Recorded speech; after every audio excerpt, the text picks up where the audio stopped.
And we are live, because it says you're live. Look at that. Wow. Sweet. Hi, everybody. Hi, Dr. Stewart. Captain Welcome. and Doctor. Guy, just keep grading, don't you? Captain, Lord, Doctor. That's true. Lord, Captain, Doctor. There we go. If the titles never stop coming, you'll never stop. That's right. Mm. Anyway, welcome back, guys. It is Trekyards time. Yay. Wait, in this thumbnail, isn't it the old Starfleet command without the new weird stuff around it, which was early in the earlier scene? It sure seems like it, unless it's the bottom. I don't know. Maybe the other parts are up top. I don't know. I haven't been paying attention. It's Discovery. I wonder if they accidentally used the wrong 3D model for that. Like, we did update it, right? Well, Discovery looks super great in that shot, by the way. Well, what do you call it? The Toronto Prize. The Toronto Prize. Yeah. Toronto Prize. It's insane though how just like 25% different may look so much better.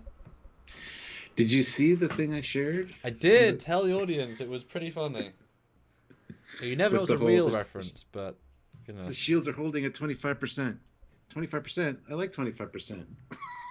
Yeah, I think it was a little bit of a jab at the whole 25% different rule. Which was a real thing, just promoted incorrectly. Yeah. And then it becomes misinformation at a certain point, and blah blah blah blah.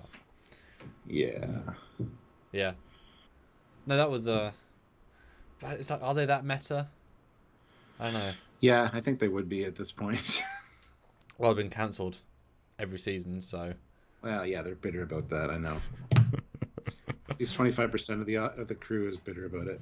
Yeah, four cancellations in a row. So yeah, it's tricky, you know. It's tricky. Only get one free super chat per month. What do you mean by free super chat? Like that member since whatever? Maybe, I don't know. I don't know how those work. And I don't think they're really super chats. I think they're just like, a bonus of being subscribed to the channel. Yeah, because I assume people just start doing them all the time, but we don't see them that often. Is there a limit? I don't know. I don't know either. I haven't looked into it. YouTube's weird. YouTube hasn't been notifying people of our lives until like weeks later. Oh, weeks later. Was it someone saying that? Oh, sorry. No, Jeff Sturm in the chat there. He says, when I do get notifications for something, it's weeks later. Wouldn't it be amazing That's helpful. If YouTube just commented saying, Trekyards about to go live on their Lower Deck Season 2, Episode 8 review. Sweet. I'll check in on that. It's like, what? A little bit late. Speaking of, this week, we might be doing our Discovery review on Monday because of Christmas parties and filming schedules and things like that. So we might not be able to do it Thursday or Friday. Just so you guys know ahead of time, we're not. It might work out that we can do it Thursday. I don't know yet. We'll see, but I doubt it. Yeah, I'm filming the last big shoot of the 2021. It's been a hell of a busy year for me, and I'm sure I'll do an update live at some point on that. And just, everything takes time. Goodness. But yes, at least it'll be Monday, although I'm sure we'll still do a first reaction on Friday, perhaps, despite our main review coming out on Friday as well, but it's fine because it's different format. It's gonna be funky till January, I think. It is. It's Christmas and everything. It's gonna be really weird. It's like we've got appointment television that we've then got to have an appointment for, but we have lives. It's a funny thing that. Yeah, I mean, because what did we do last time? Because there was a show on, I think it was Discovery on last year as well during Christmas. What did we do? Because it was surely the same time of the week. We did it the week after. I think we did it on the Monday or Tuesday, like as soon as we could, kind of thing. Okay. Which is fine. I mean, it's not too bad. I just don't remember. It's not. I mean, we've done a lot of stuff in the last 12 months, but still, I just don't remember. I've made hundreds of videos. And Jeff Sturm confirms it is once per month. He used his to say rest in peace to Dean Stockwell. Oh. So there you go. I didn't know that, so that's cool. I mean, we're on the receiving end, so we don't know how that system works. But cool, thanks for clarification. Yeah. Neat. Yeah. Well, I'll start sharing. I've done our pre-show, so I'll see you in a minute. Okay. Who wants that first super chat slot? We always have the first super chat strike now, thanks to Area 51. He was the first one to initiate that. So if anybody wants to do that, we also have the last super chat slot, of course, at the end of the live. So think about that maybe. But yeah, super chats are a great way to support the channel and have your.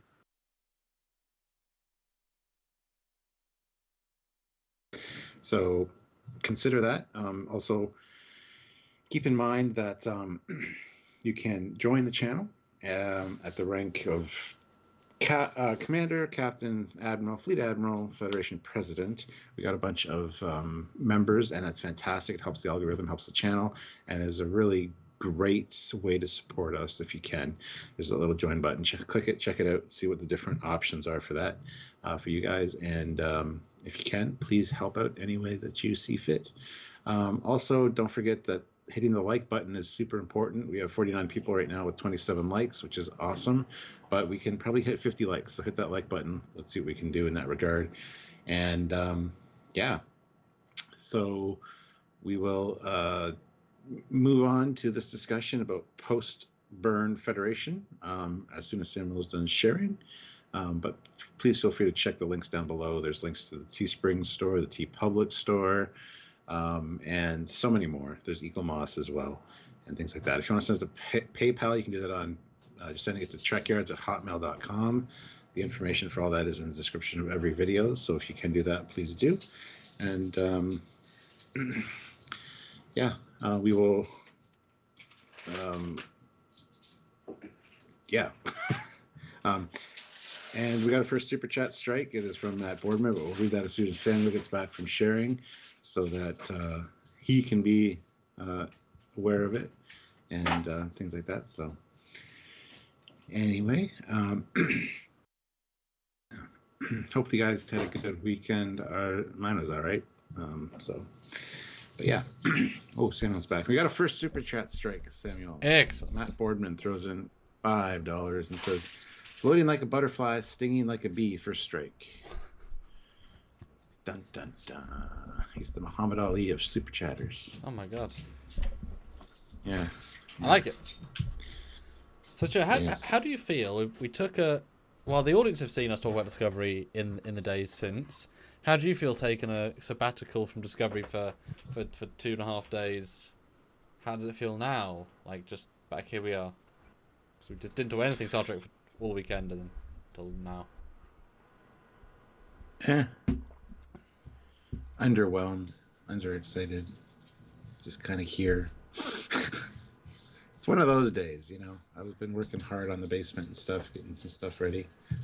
So I look forward to the Christmas video where you spring it all to the audience. yeah, that's been an ongoing thing.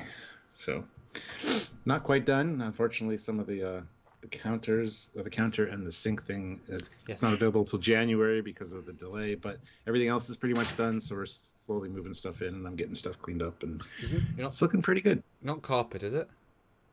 It is in the bedroom, yes. Well, the bedroom and then the other bit. Yeah, it's just a concrete floor.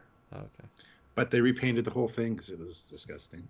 So it's all nice and clean, and we'll have some rugs in there and stuff. It'll be nice. Don't worry. You gonna soundproof any of it? Oh yeah, we're gonna. Ooh. Yeah, I have plans, man. There's gonna be a thing behind me that I can change out Eaglemoss models and have a different ship every time or something. I don't know. It'll be cool. I had the same background for 7 years. Then it changed. Then it changed again. Then it changed. Now it's here, and then it's gonna be different. So it's the upgrade. It's the refit. You had new background elements for 1 week. Yes. 1 week. Yeah. You said, let me just change it. And then the world said, oh no, you're changing everything. Yes. And it screwed you. How dare you change Trekyards? Yes. Curse you. Yeah. That's right. Everybody's like, what the hell is he talking about? So, Stuart, what do you think of the Federation post-burn vibe in Season 4, Episode 1? The third cancelled season. Like I said when we did the review of it, I wish we had more time to sit with it. I'm sure we'll get little reveals each episode of the kind of what's been going on for the like 6 or 7 months since the last 5 months. season. But I mean, they gave us some little nuggets, like the the Starbase or Federation headquarters is no longer cloaked. There's no need; they're not being attacked on a regular basis. Things like that. They're going to start bolstering the fleet and upgrading the old fleet, and adding new ships and doing more exploration. And they're dropping dilithium off. And we kind of made that comment at the end of season 3, where it's like, oh, the Discovery is just going to become a dilithium delivery service. How do they start the 4th season? Boom. Yep. So I don't know. I'm looking forward to learning more about it, but I wish we had more time to sit with it. I wish it wasn't such a boom, planet destroyed, first episode. Like, we've got maybe a good 10-15 minutes of like just hanging out, having a good time, and then things got serious. It's like, I want more time. I mean, we know that they consider Discovery the action show, and so I don't think they would want to give us 35-40 minutes of... I mean, the first scene is action. It's one big chase.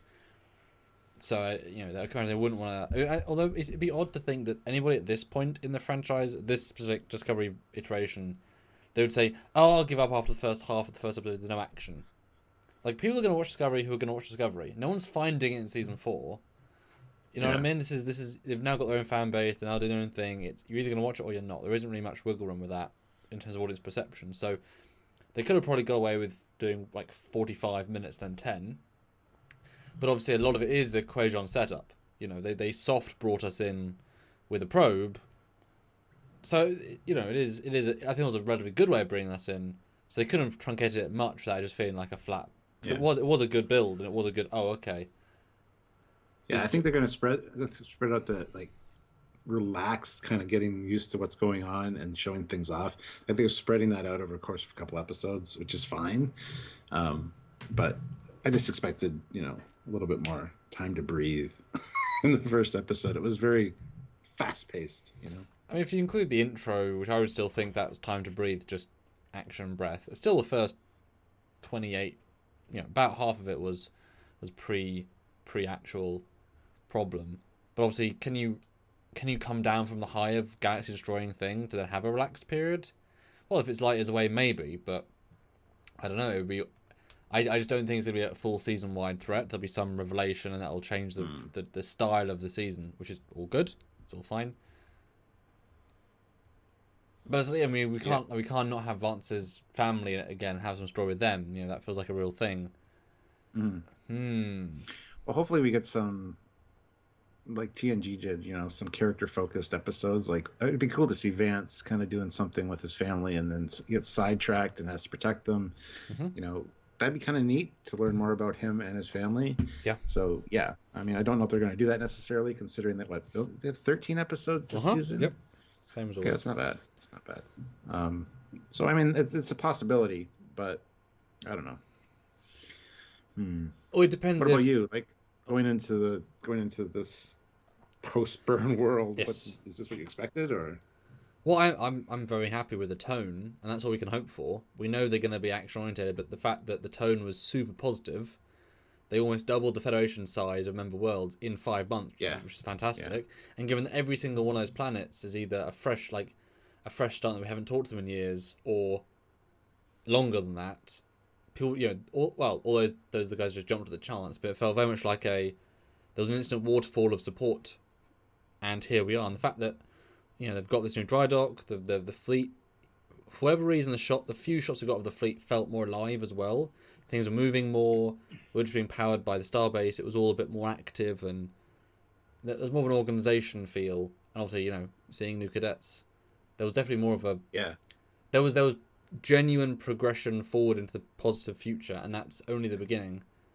And we need that. Wouldn't it be ironic if the Starfleet Academy show was this Starfleet Academy like in the future? Oh, that would be.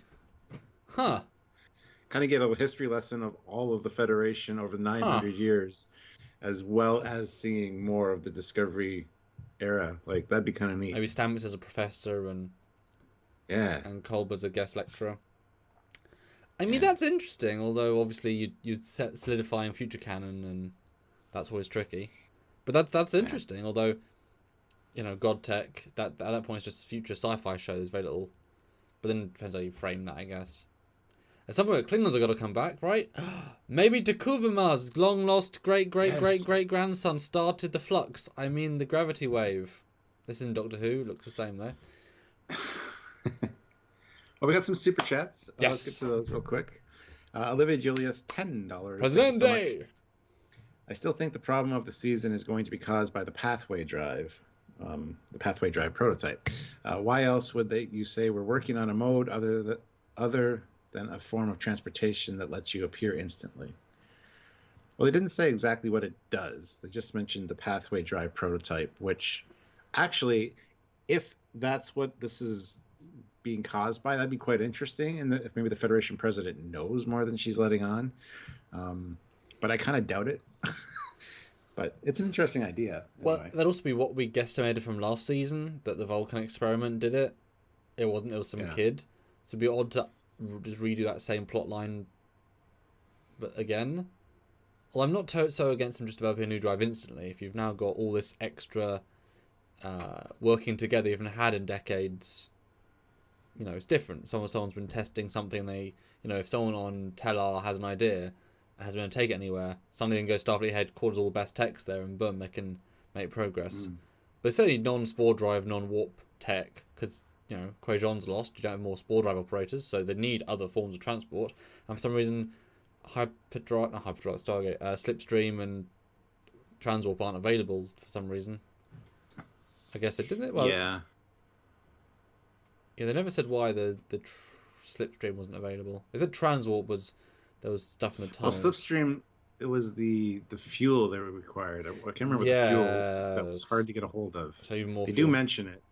They do mention it, but Transwarp, Transwarp, the corridors are just cluttered with junk and garbage and ship debris. So yeah. Sean O'Sullivan, €2. Caretaker on season 4. Not enough time. Fully sent away. Oh, day up. I am Me C throws in $10. Ooh, thank you. I think the president knows what she is doing, or seems to. I really hope they do not make her a villain. I want the Federation back. Yeah, I'm thoroughly convinced she's not going to be a villain. A lot of people are like, ooh, got to watch out for her. And it's like, no, I think we're fine. I think she's the person they need right now. She's got that drive and that determination. Well, so she might be the Winston Churchill. Yeah. Keep calm and carry on. And besides, she's seeing, do I really want Burnham doing this job? No. That's what she learned. She was there to evaluate, and Burnham failed, and that's fine. It'd be weird to put a 23rd century pilot on a 31st century ship who doesn't know the universe. So, but have one of the current crop of people. But I imagine, she's doing something extra. But yeah, hopefully it's not negative. Hopefully it's more just. I mean, she doesn't need to tell head of Starfleet everything. She's the president, so it might just be she's chosen discretion for secrecy factor, rather than anything negative. And she should have told them earlier, but she doesn't know if she could trust Burnham because X, Y, and Z. And Vance is a military guy and would say this, and this, and yeah, I don't know. I think we're in for some really great conversations and some moments with the Federation president and Vance. I think there's going to be some headbutting at some points. But and in fact, you might even have, because I really want a positive season. I think they want that too. But now you've got the head of Starfleet, who is in control of ships, and the head of Federation, who's in control of everything in theory, but also not in theory. It would be interesting if they reach a point where the president says, no, you do this, Vance says, no, I won't do this, and now you have Starfleet versus the Federation. But both of them are right, they just can't see eye to eye. And Burnham's going to be a mediator, just like traveling between both sides. Will be interesting. I don't know how you could make that without both seeming like dicks, but maybe for an episode. You haven't seen Battlestar Galactica, the new one, or have you? Not all of it, no.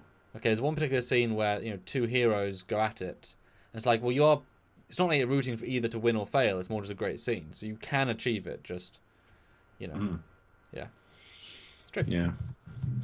And Benamite crystals are what Slipstream runs off of, if NTO remembers correctly. Okay, well, Yeah, something like that. I remember it mentioned. It was just like a, hey, we mentioned this thing. So, um, but no, I mean, you mentioned earlier bringing the like seeing the Klingons again. Yes, this is a needed thing. We need to learn about the Klingons and the Romulans at some point. People keep mentioning the Borg. I mean, at this point, I don't think the Borg are any kind of threat at all. They're probably totally forgotten about. But who knows? I mean, but yes, bring in the Klingons, have them look like Klingons, first step, and let us know what's going on with them. Are they still part of the Federation? Are they still around? It'd be great to find out, honestly. I mean, the irony is the Discovery Klingons would have been okay at this point, just without the teeth. Yeah. We were like, oh, those are weird. Although, you say that, but Vance is human. He hasn't changed at all, and so they really shouldn't have changed because everyone looks human. Yeah. So it's not a very good argument if we all look the same and they don't look. So why would they look any different? And considering Kahless look the same, so thousands of years from Kahless to Worf look the same. Why would 1,000 years be different if we also all look the same? So you can go both ways. And even the Saru's people, they still look very, very, very similar. They don't suddenly have hair, even after 1,000 years of interbreeding. So, they should just look like Klingons. There shouldn't really be any. You can have a Klingon XYZ hybrid like the Cardassian lady, but ain't just from a Klingon house should just be Klingons. Yeah. Unless Jericho says we know what happened about the Romulans. Yes, we do. Sorry, they rejoined Vulcan, and Vulcan is now Navarre. So yes. But that's not all of them, is it?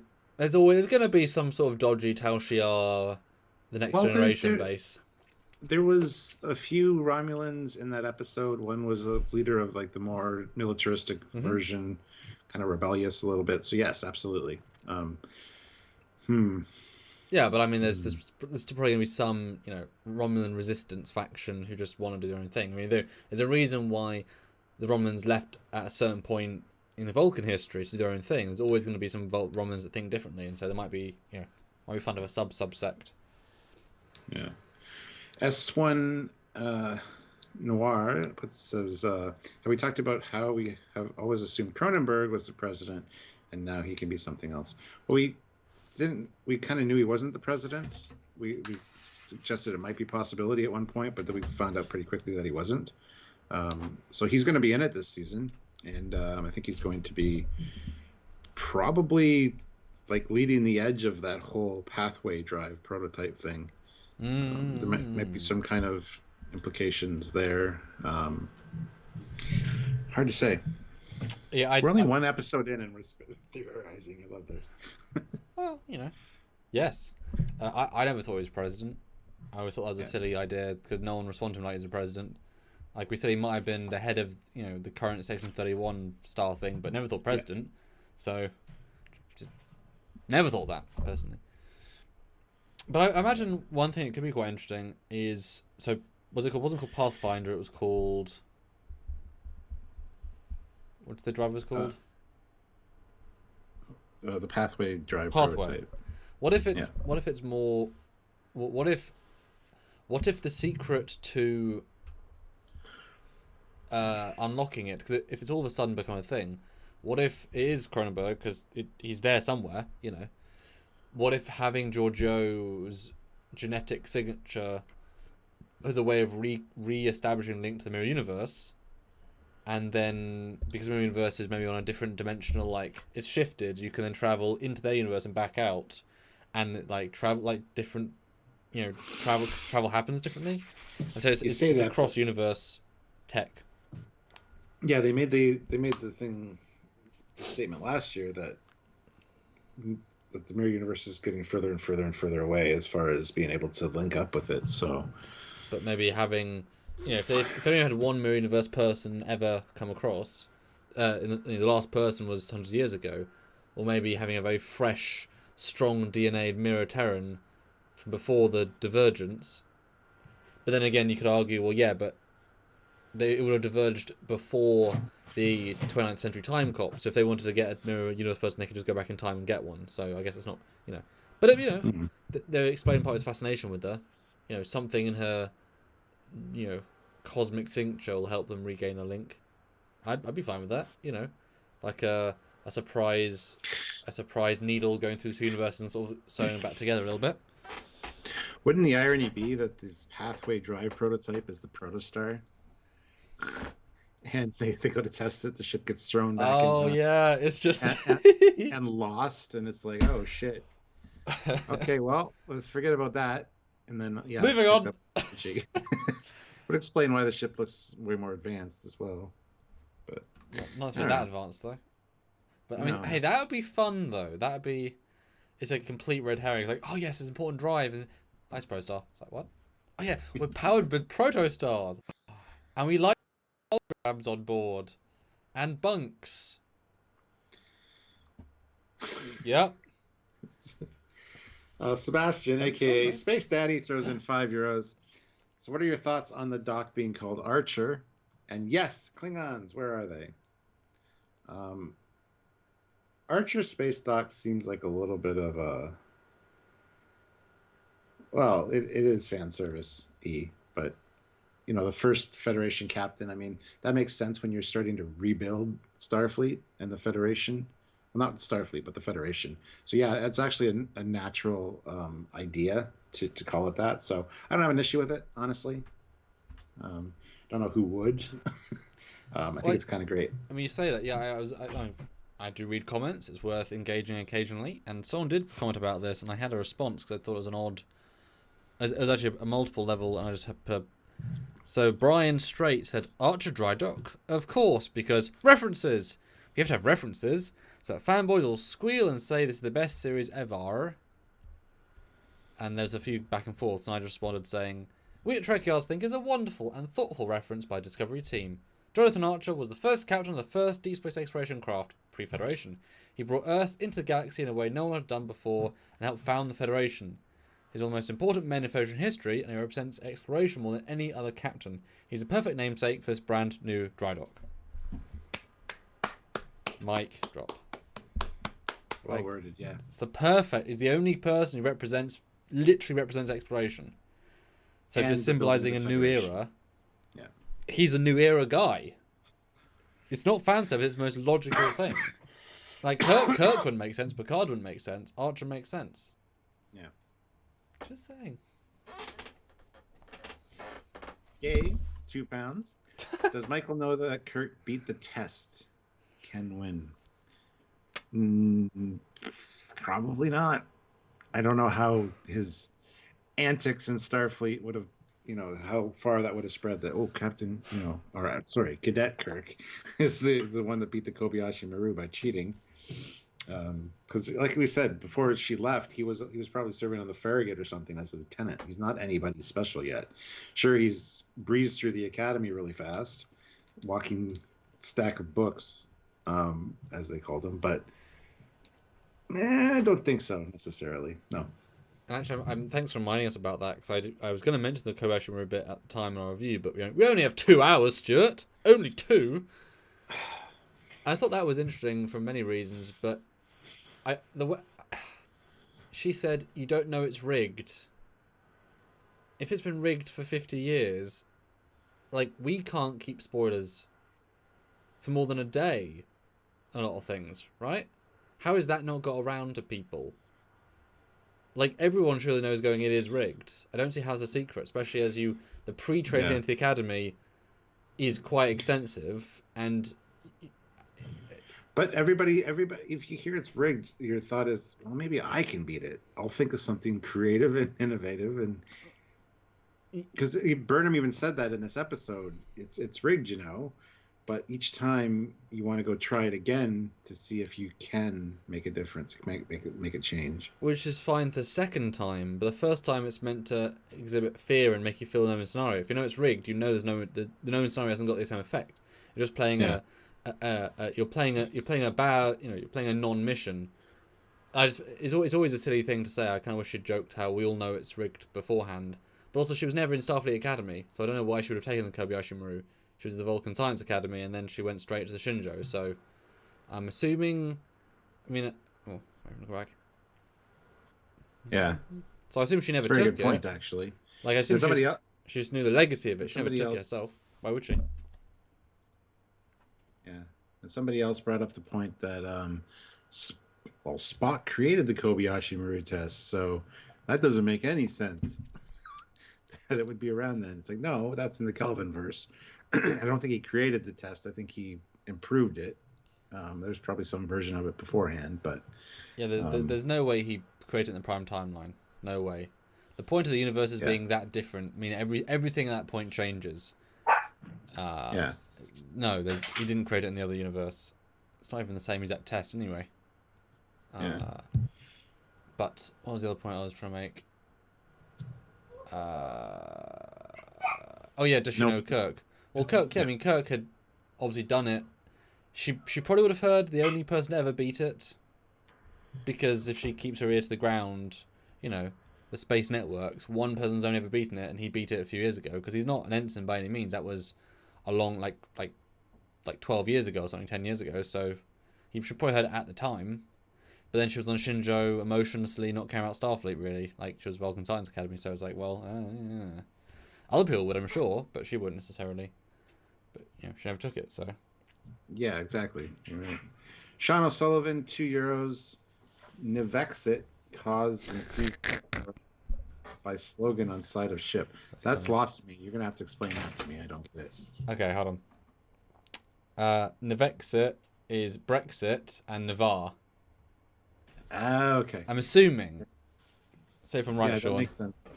So I think it's linking to my joke about how there's a separate Romulan faction. Maybe there'll be another one. They call it Nivexit, and they'll even form their new Romulan, new Romulus. You know, or new Navarre. Yeah. And Snoopy McQueen, $5 with the Keep It Up pair, lifting them weights. Thank you. Did Kirk cheat in the prime timeline as well? Yes. They say that in Star Trek 2. It's the whole point of that. That's a big part of the movie. The only cadet to ever beat the no-win scenario. He cheated. And to the comment, YJ Wrangler, it is rigged. You beat it if you cheat. Well, but you don't beat it, you cheat. You can't. And then Mario says, it's not rigged, there's just no perfect solution. One other point is anything you try, it has a counter. Anything you do. That's the whole point. There is literally no way of winning normally because there is no, you know, I mean, also in a situation you're against 3D7s in a connie, which is always a no-win. You know, you can't shoot your way out. If you don't cross the thing, you lose. If you cross over the thing, you lose. If you shoot them, you lose. You know.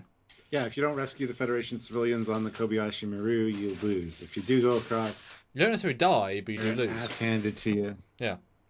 Yeah, you might survive. Yeah. Ship gets crippled. Everybody on the Kobayashi Maru dies, or whatever. I mean, the Kobayashi Maru is one of the missions you can do in Bridge Crew. Yes. And you can see how many people you can get off the Kobayashi Maru. That's how you judge how successful you were. I think we got 167 off of like 300 at one point, which was the best we've done. But yeah, I mean, it's not about losing necessarily. It's about doing the best you can under the circumstances when you know that there's no way to win. So. Yeah, it's facing a scenario that you're not meant to win, and can you accept not winning in one way? And once you don't win the first time, you want to try it again because, well, if you don't cross over the border, then maybe I should try that. I mean, you know, what Staff Officer would even try? You know, I'm sure you know 1,000 people do it without even crossing, and then they're like, "Well, you failed. You should try to save them." They're like, "Well, I was following intergalactic treaty. Yeah, but let those people die. But intergalactic treaty, screw the treaty. But I'm Starfleet. Shut up." You know. Yeah, I mean, even in the games, Bridge Crew, it's like it's just across the border. Like, literally, you can see the border. And it's like tractor the goddamn thing. I would try so many things. I would try tractoring the ship. See, that's the point, Stuart. It's always tricking you into doing it again. Exactly. That's what I'm saying. So. Like, it just gets your mind working and gets creative ways of trying to beat it, or at least do the best you can. Yeah. But as soon as you say tractor beam powered on, then the Klingons will have a anti-tractor field. Or as soon as you say, oh well, I'll go into the test. I'll go in an hour early and have an hour beforehand and program torpedoes for a full spread yield, and then suddenly their shields are stronger. It's a yeah. There would be an interesting story though, where we hear the guy that almost won it, like the Brad Boimler of the Kobayashi Maru. Like, how far can you get in a rigged scenario? Like, that one wasn't rigged. I think we came up with it. Probably wasn't exactly rigged, but how close is so close? He saved everyone. He's over the border. He went to Earth. Earth didn't declare war with the Klingons, and then suddenly a Klingon spy comes in and stabs him. It's like, God damn it! I was 6 months in. I almost won. That's a bit excessive, but yeah. It is. Well, the TNG one, Stuart, it gets a bit more. You have to up the ante every 50 years, Yeah. G-Man and Orwell says it's like Boimler in the Holopod. There you go. Run it again. I'm Boimler. Oh, we got 75 likes. Awesome, but 122 people here. Let's get to 100 likes, guys. Hit that like button. Super chats are going great. You guys have some great thoughts on this. So we just kind of turned into Kobayashi Maru discussion. But yeah, didn't talk about it in the episode, though. Yeah. Now, the thing that confuses me about this whole post-burn Starfleet Federation thing is what the hell is going on with Starfleet? There was still Starfleet. There were still officers. There were still admirals. But yet, this is the first Starfleet Academy.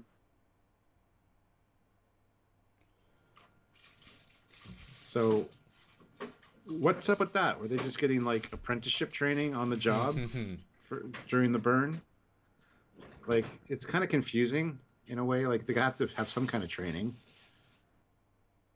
I don't know. Well, I would assume that lifespan in this part of the timeline is like 120, 130 years minimum. You probably say 150. So I would assume that there are still people who have just died since the burn, but all of their kids took over. So I assume maybe at a certain point, all the officers said, okay, well, we've run dilithium's at a premium.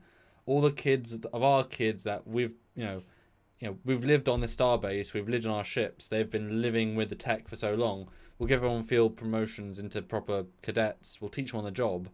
All of our kids, or at least the ones that would accept it, and then you've got that as the next, and then therefore Vance is, the child of a burn survivor. Very real word, but yeah.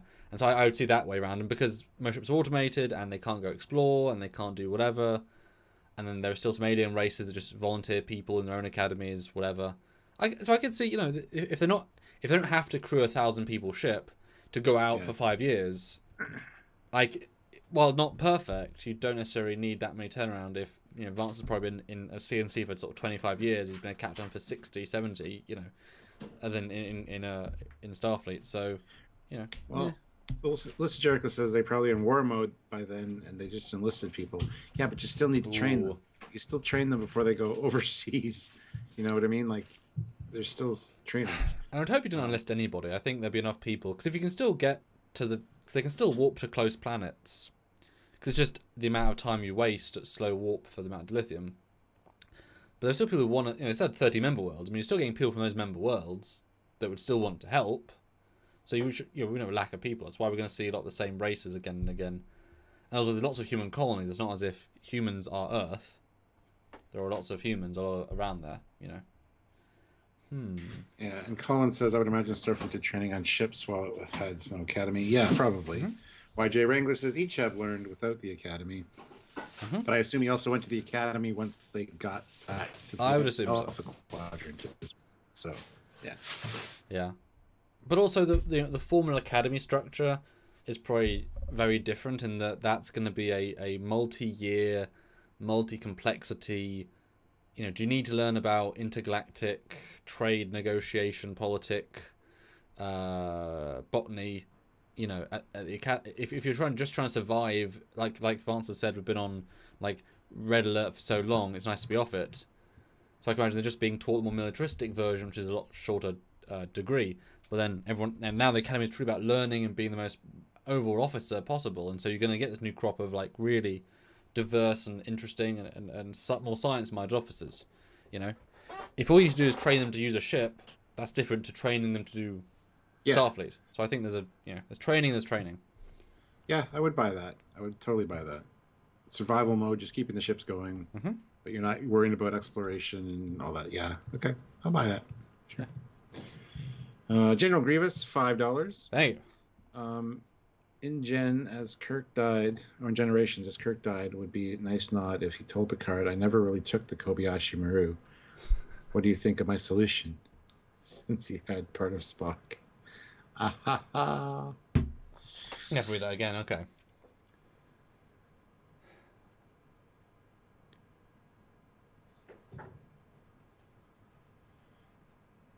Okay. I think he's talking about Picard because Picard mind melded with Spock. Yeah. What do you think? Hi, my Curtis. solution? And then dies. It's like, oh, that's a really sad way of dying. Dave puts in £2. Is the Academy a Miles O'Brien prison school cell? Jeez. Well, although in fairness, they then could live the entire Academy life in their brain in a day. That would be quite useful, I guess. They could, maybe everyone's in a light. Maybe we see an episode in 2, they walk into a booth, come out. Oh, I lived 70 years as an officer in the 2460s. I had 6 kids. They're all called Dave for some reason. I don't know. It was a glitch. I don't know. Dave 1, Dave 2, Dave Jr., Dave 3, Dave 4. Or what happened is we have to stop Starfleet Academy because of the burn. But we got the temporal agents. They're going to warp in, take about 50 cadets back in time. Get your Starfleet training, bring you back. You'll be fine. That's true. Yeah, you just send all your cadets into the past history and then bring them back. I mean, the thing is, they'll all come back with accents of the past, because now we learn that different eras have different accents when you're from time. You can just tell you're born in the 2270s or the 2550s or the 2632s just because the accent, Stuart. I think it'd be quite a funny little joke, wouldn't it? I think. Obviously, really impossible to work out what the accent would be, but it'd be a funny little, joke. And Alex O'Neill says, how do you guys feel about more 32nd century Starfleet ships that don't stick to the standard configuration like the Eisenberg class? Why would they? It's 900 years in the future. Don't know how many species got involved with the Federation over the course of that time before the burn that influenced starship design. Like, even if you look at FASA, you've got Andorian designed ships like the Andor class, which aren't a standard configuration. So I think it's perfectly fine 900 years in the future to have ships that look like garbage. I mean, that look different in the fleet.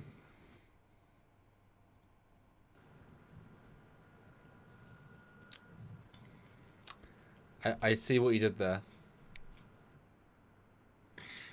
Do you? Good. So my only thought to that is that, yes, they can look like anything, but if they can look like anything, I'm not necessarily going to care. If they're not grounded in anything, then okay. Like some of these, most of the designs are forgettable, and they're not going to be anyone's top 10 lists of ships. So yes, they can look like anything, but I mean, as we know, Navy vessels look very similar to how they have for hundreds of years. The fact they still need nacelles implies nacelles are still very important. I mean, sources obviously not as important, but once you remove some core elements, it just becomes generic sci-fi ship number 477. So it would be nicer if they were, you saw the logic of the design philosophy. But if they don't, then okay, we'll talk about them, and then we'll have very little to say, and we'll move on. And there won't be anyone's top 10 lists. Yeah. I mean, it's a double-edged sword. I think they did okay, but I think they should honestly do more familiar-looking designs. With it now they're going exploration, they're saying, right, we need to design something dedicated for X, Y, and Z. Let's say, okay, let's do something really, really, specific and clever, and now it's a sovereign-looking Voyager J with a different, build a new NX class. That's why, like I said, the Protostar is a new experimental one, and everything's just labeled NX now in honor of Archer. If it comes out of the Archer space dock. It would be pretty fun though to have it fly by camera. Like, here's the Protostar. That'd be pretty cool. Dave says, I honestly thought that Saru was going to talk about extra galaxies, revealing that the Enterprise J did make it to another galaxy.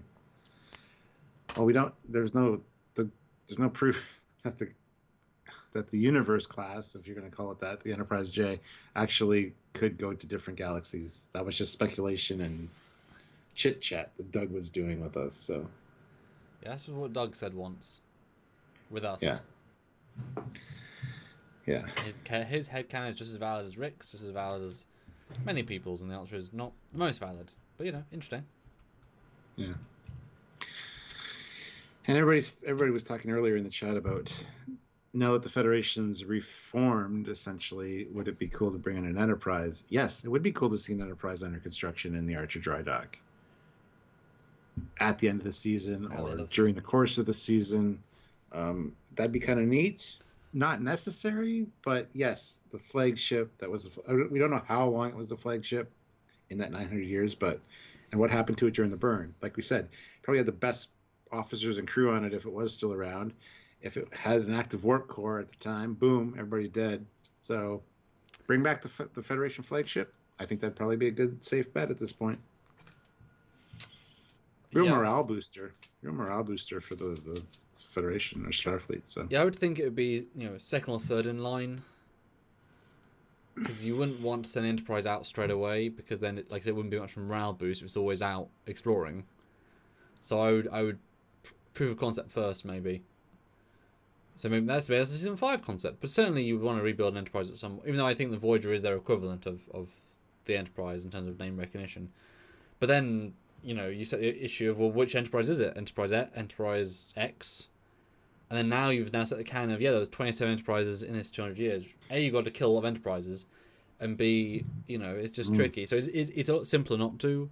And remember, this is potentially an alternate universe in itself, because time isn't linear. We see it change a lot of times. So this is only one possible version of the future. Maybe they just go back to still just the 1701, but called the NCX or something, NCX 1701, instead of putting the suffix number. I don't know. You could do something like that, but NCCC. Add a C every reset through the 24 letters. Or the XCC 1701. Mr. Jericho says the Enterprise J is more advanced than any of these ships. I mean, looks on par.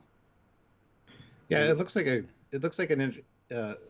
step to these ships. Remember, these ships have detachable nacelles, and the J has the tiniest little section holding on, which isn't very tiny when you compare it to other ships. Yes, I do remember the connection point between the nacelle and the pylons is the width of the Enterprise B's saucer. Pretty big still. So pretty big still. But yes, and when we were talking with Doug Drexler, he even said, why do the cells even need to be attached? They could be connected via Bluetooth or Wi-Fi. Just joking around, and sure enough, Discovery rolls around, and that's disconnected nacelles. I mean, you heard Bluetooth 8.0. Bluetooth 8.0 really just is that step up, Does there have to be an Enterprise? Maybe the name was retired, says Beantown Brown. That's a distinct possibility. Like we said, 900 years have passed. We're not sure what happened with the Enterprise lineage. So, but this is one of those things where it's best not to piss off fans, because just to say they didn't have the resources to build a new one, so they didn't. 100 years, it's now just like a pipe dream in a nice way, and it'll be one of the things when they have a good enough resource of materials, and that's all good. 92 likes, guys, with 134 people here. We can easily hit 120 likes at this point. Hit that like button. Keep the super chats coming. Another, a lot would be awesome. But let us know anything you question or have theories on post-burn about the Federation or Starfleet. We would love to discuss them. So if you can super chat, please feel free. But I was pretty enthused by the vibe. It's kind of what I wanted. And Burnham's happy, and the crew's happy, and Vance is happy, and the president's really happy, and the cadets seem happy, and it would have been nice to have seen a few more ship shots. of the ship in the fleet to get a bigger fleet feel. Would have been nice to have had a moment when they talked about the I don't know how they would have framed it, but to have a moment in the CIC with this big map, and now like they've changed. I was just going to say that. They've changed the graphics now. Like all the green and member worlds, all the orange are in consideration. It's like, wow, actually, there's 110 worlds in consideration. We're just like in the early stages of negotiation, and like that actually we're like right on. And that might be a nice thing throughout the season. Actually, maybe we hear like Burnham's, because if Burnham is the needed to quick deploy, then her missions aren't always going to be the set, or the discoveries aren't always going to be the same mission profile, because if you need to do something, you're the one ship that can do it. And so I can see them saying, oh, we had some negotiation problems on, Kelvec 7, and now they can help negotiations. Or there's a colony attacked by Klingon pirates, and that helps them convince another race. So they are going more sporadic. So I could see us saying, Captain's log, we just came back from Thritlik 2, and, just in this last 24 hours, we've had 3 more member worlds join. And that might be a nice metric as time passes throughout the season to keep adding the number. And by the end, we'll have another speech with a different context saying, and now 1 year after the burn that has been solved, we have 63 member worlds. We just got our silver play button because we got 100,000 worlds from the space koala. Hands it down. Goodness. No, as before you even started talking there, when you said the map, I already had in my mind like Vance. Standing there with like 5 captains, and take the USS Intrepid and go check out a border skirmish, near Klingon territory, and just little nuggets like that would be cool to see. You're gonna need them. Get some captains at least, and ship names would be neat. But yeah, easily doable.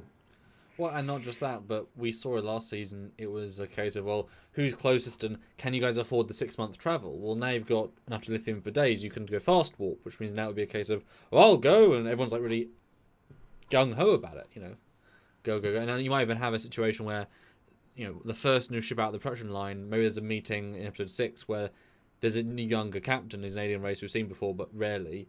And it's like, and welcome to the staff, Captain Jelentech of the USS Magellan. And here's your first mission. He's like, oh, fantastic. And it's like, yes. And he dies because, discovery. But, it's just good drama. And just a sense of continuing build, I think, would be really nice this season. Yeah. General Grievous, $2. Disconnected warp nacelles, warp plasma transfer. How? Quantum entanglement. Or, if you notice, before they go to warp, the nacelles attach. So that's how. Like, that Spore, I don't know if it's during warp, but it's just during Spore drive. I don't remember, because I've only been to warp like twice. And they're disconnected at warp, because then they explode. So I think it's just Spore jump. Advanced transporter tech, transporting the plasma, quantum entanglement. There's lots of future tech that... Stuart, how does this happen? How does my Bluetooth... How's it sending sound waves through the air, and I can't hear them? Induction charging. When you set your phone on an induction charger, it's not plugged in, but it still charges. Explain to me how it's sending a signal between these two things, and it's music. So it's just sending, because maybe it's not saying warp plasma, it's just sending the power the plasma is generating, Mm-hmm. It's sending a plasma charge, not plasma. And the charge is all you need. It's just technology we haven't invented or even imagined yet, so it's fine. Well, plasma is just energy. Yeah. So just in wireless energy, just a lot of it. Squadra Course throws in $1, so thank you so much. And Ash Lemon, great name, puts in £2. It's the Enterprise that houses Starfleet Command. No. No.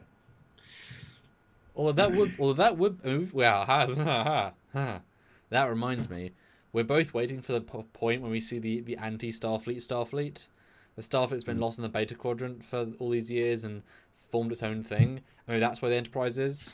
Maybe the Enterprise is a villain. And that's been their Starfleet command. Because, hey, they've got a president, they've got a head chief of Starfleet, they've got captains, they're still the same command structure, but they went a bit rogue. I mean, that is still a fantastic story to yet be told, because if ships can't travel and are out of communication range, there's a point where they'll form their own coalition. It's going to happen. It has happened somewhere. So that Starfleet, that's where the Enterprise could be. And that would be ballsy, and I think fans would probably be quite dismissive of that. The Enterprise is a villain this season. But also, if at the end they comes together, I mean, there's some good stuff you can do there. And the new captain of the Enterprise should be named Perk. Or Trekyard.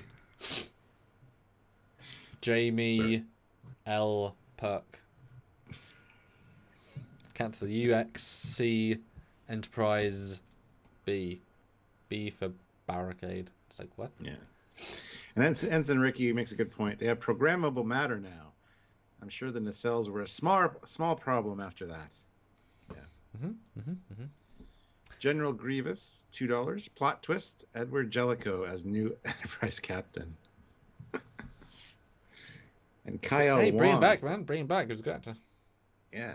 Kyle Wong, £5. Hi guys, long time since I said hello. It is a long time since we've seen your name, man. Where have you been? Good to see you. Welcome back. And we're still 16 likes short of that 120 like goal. So hit that like button if you're just joining us. Please do. S1NWAR.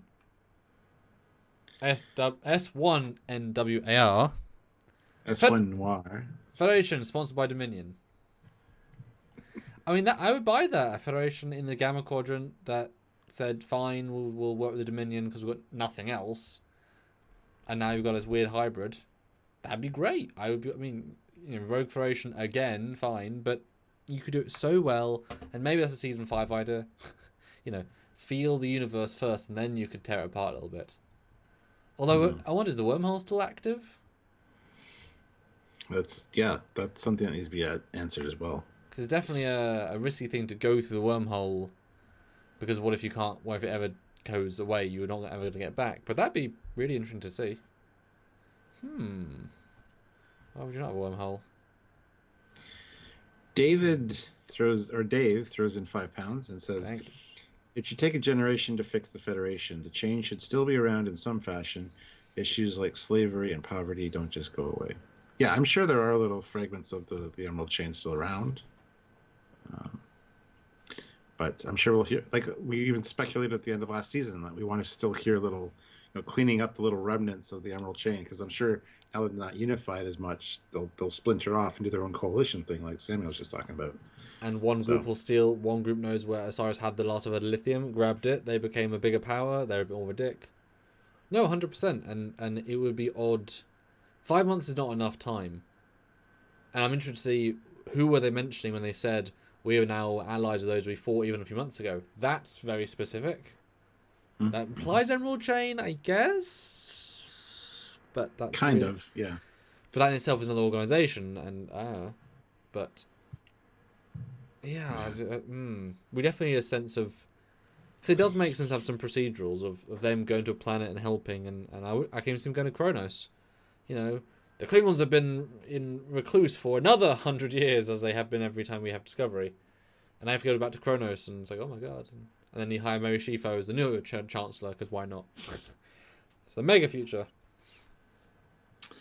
General Grievous throws in $2. General. Do an arc like the SHIELD Civil War II frac.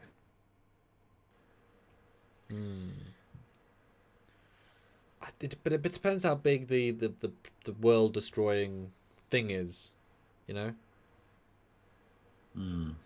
I almost think that gravimetric, and you kind of had a similar thought earlier.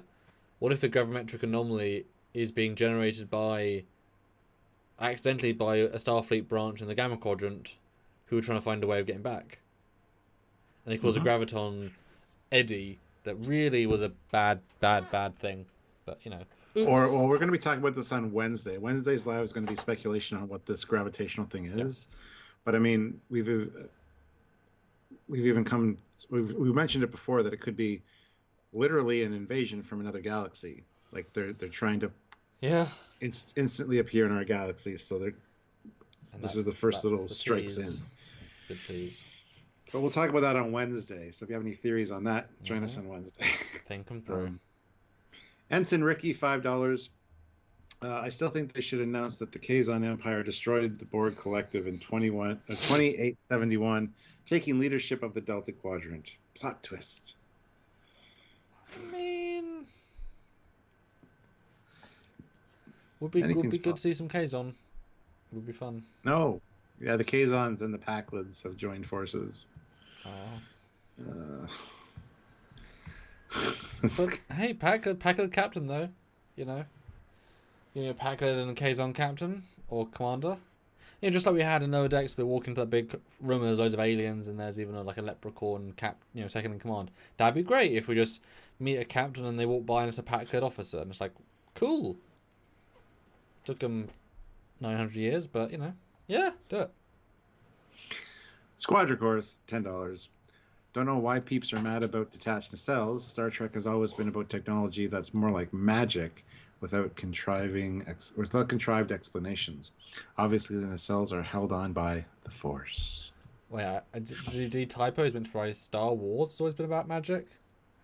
I didn't think Trek was about magic. I think he must have typoed there, Stuart, because that's kind of the opposite of what Trek's meant to be.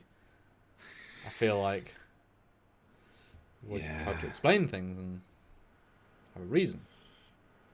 Well, like we've said before, too, they wrote themselves into a corner because they made Discovery too advanced for being pre-TOS. And then, so 900 years in the future, how do you make it more advanced than holograms and shiny see-through displays and detach the nacelles? Make everything they mentioned holographic detailless. hulls. Yeah. They mentioned holographic hulls and shit more like that, neon. too. More neon lights are important. They're very futuristic. They are. Yeah, I mean, they have if you look, they have the exact same comma ray they did 900 years ago. But what's more advanced? Just beam them board. There's nothing more advanced. Hard light holograms. At that point, they're just there. Mm-hmm. There's nothing. Whereas that would be phenomenal if they'd had normal and suddenly boom, season 3 holograms. But no. Yeah. Kyle Wong. Ooh, you're back with a vengeance. Puts in £5. Do you think Q will ever pop into Discovery show? Which Q though? Q I wouldn't have an issue with, but doesn't need to be Delancey. Yeah, I would take a Q. Random Q. Just don't have them say Burnham, you're the best ever. Like, your power is insignificant to mine, and we're like, And I thought Picard was fun. You're so much better, Burnham. It's like, no. Yeah. But, I mean, that would certainly be a symbolic we've moved into a more real Trek to have a Q storyline where weird shit happens, and it's the Q, and he's, he, she, they, alien life form, a Gorn Q, because they present as a Gorn. Hey, do it. Could be fun. I mean, but that's the thing, tonally, even though we literally lost a planet at the end, it wasn't tonally that dark an episode. So there is a lot of it was positive and fresh. So hopefully that doesn't imply that we're going to get a very dark season, a very gritty. They can still preserve a lot of that stuff. That I think is super important.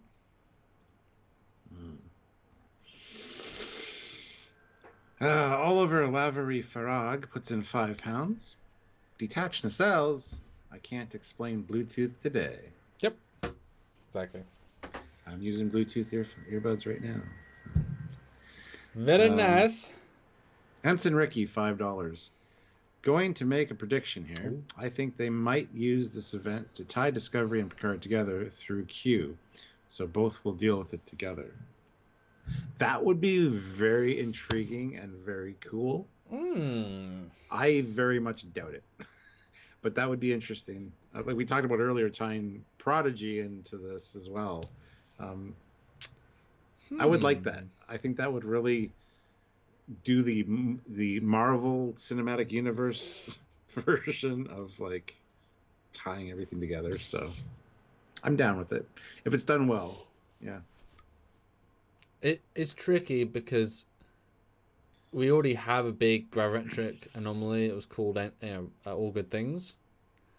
That didn't just destroy planets, just destroyed everything. An anti-time anomaly, yeah.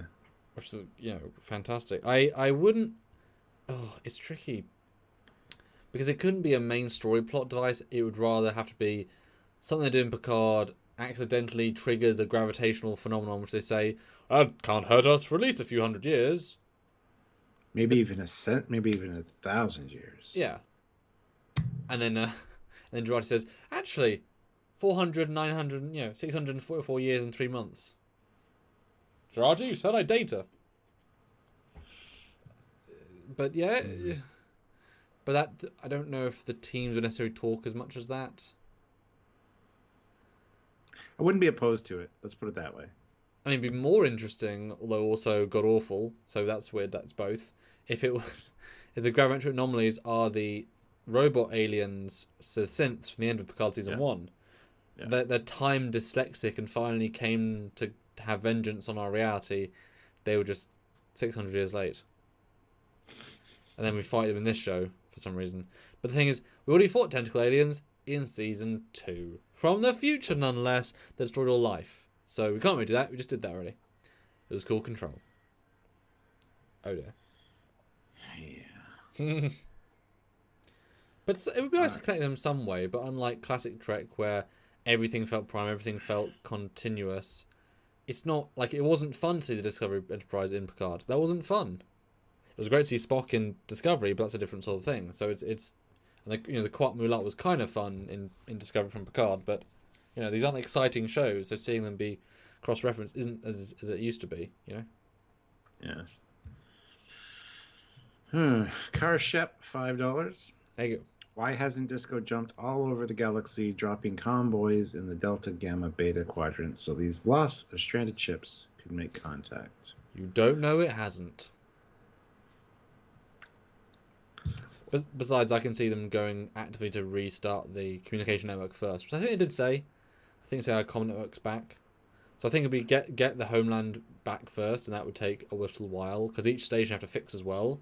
So if each, so I think that will definitely be there, and I could see them, Gamma quadranting, Delta quadranting in this story. It's like, oh yeah, we'll just go to the Gamma quadrant. Okay, cool. And back. You were 10 minutes. Yeah, I know. We just had to beam to lithium. It takes like 2 minutes, guys. Come on. It's not that hard. Yeah. It's like, oh, okay. Well, rest of the day off for you then, I guess. Okay, cool. Yeah, I mean, I would like to see. Yeah, I would like to see them getting in touch with ships that have been stranded or like have had to survive for like a generation on their own. I think it'd be a fantastic idea, but I think you will see ships limping in or making contact, like, and it would be interesting if one of them was the Enterprise, let's say, and of course they send. Well, it takes too long for any ship to get there, so just send Discovery. I would like to find out what these other ships have been doing during these 125 years. So yes, I'd love to hear how many ships they've actually had. Like how many ships they even have in their fleet. I don't want to quantify it, but I know it's odd to say, but I'd love them to have like less than 20 ships.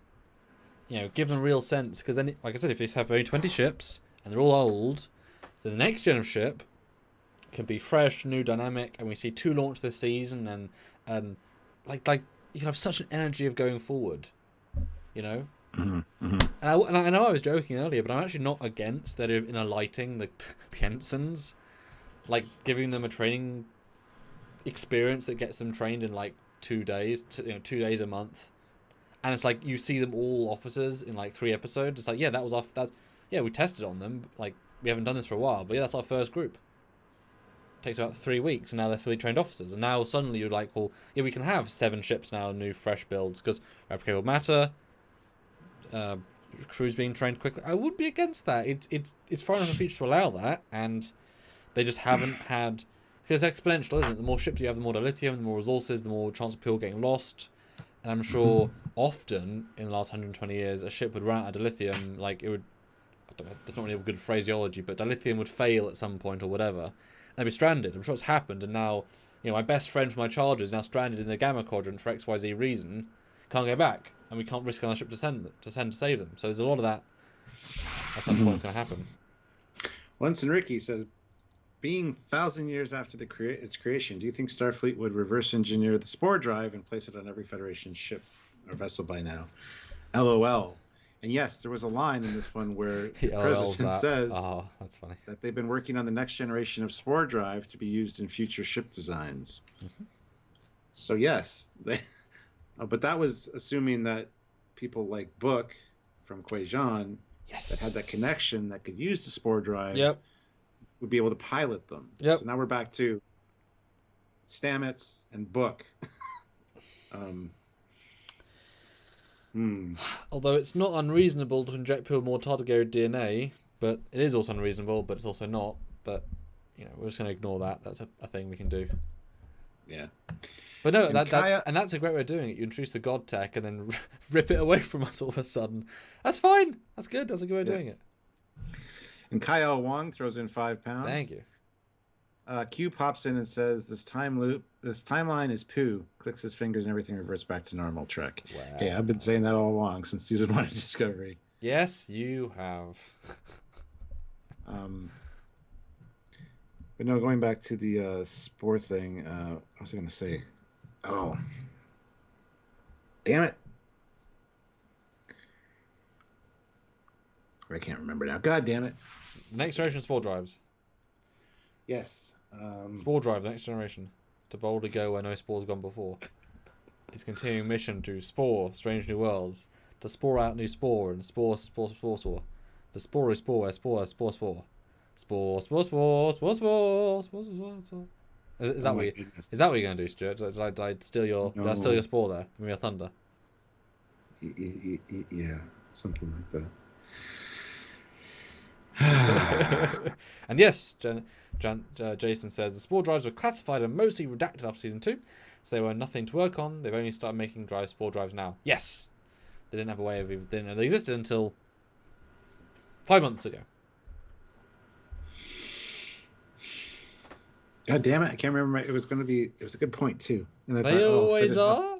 I'll finish reading Kyle Wong's comment first, and then I shouldn't have done that. I believe in you, Stuart. I believe in you. Somebody has to. Yeah.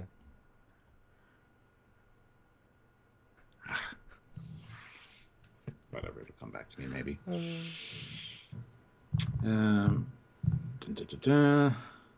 The Federation ban on genetic manipulation may no longer be enforced in the 32nd century. It's true. It might be different. Well, it'll be at least revised at this point. But the tech is 1,000 years old by the new time of discovery. Yeah, but that's why she says we're working on the next generation of Spore drive tech. Well, and also that's a silly statement because it let you cross anywhere in the universe instantly. It ain't old tech, it's just lost tech. If it works flawlessly, it's the epitome of travel. There's literally nothing better than travel technology ever developed in the history of mankind or the Federation kind. It's the best thing. Unlimited fuel, unlimited space, unlimited dimension, it can go through time, dimension, and space with no side effects. It's the most perfect travel source ever determined. And of course, Discovery is the ones that did it because they are the best crew.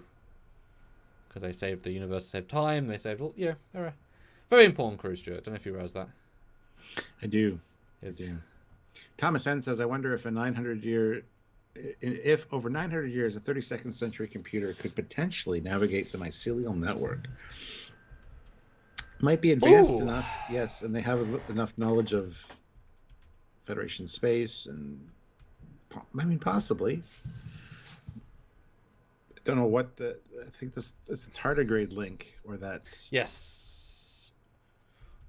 Because tardigrades are special, and so is the Kwaijan people, because they can commune with nature. Well, they commune with the spores. It's an interactive tunnel. It isn't just tech. But they did say they could jump without a tardigrade. They just wasn't safe, like safe. Yeah. I mean, I would be up for that in terms of minimal jumps and short term. But then you wouldn't want to reverse engine. You wouldn't want to build a ship around a spore drive that can only take you 5 light years safely. Yeah.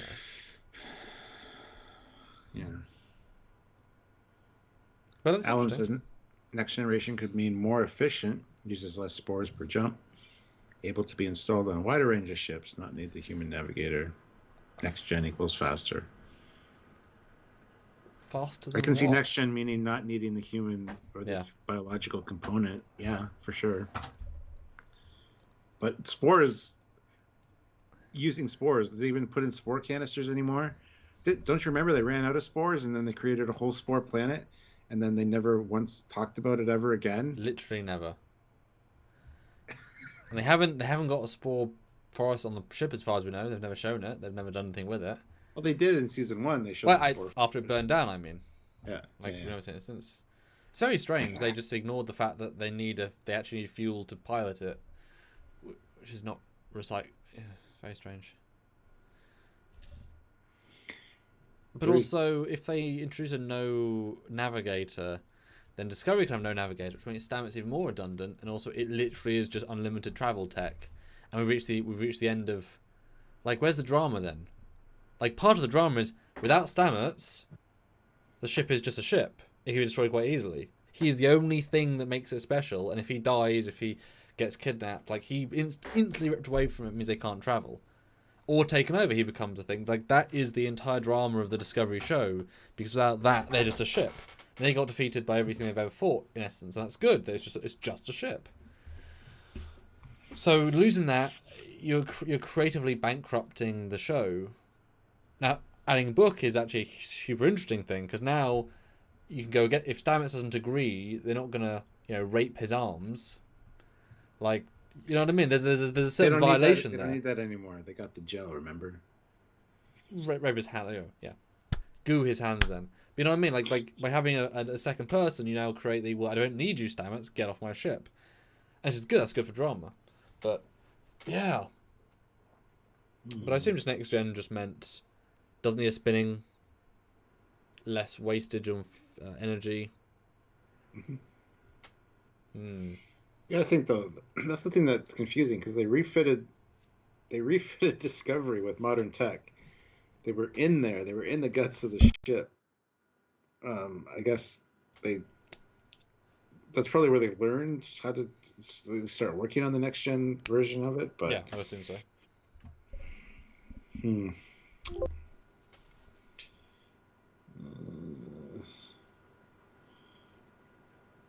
Didn't the network come to an agreement to allow Discovery? Would they allow more ships? Oh, the mycelial network. They could say no. Yeah, they could, absolutely.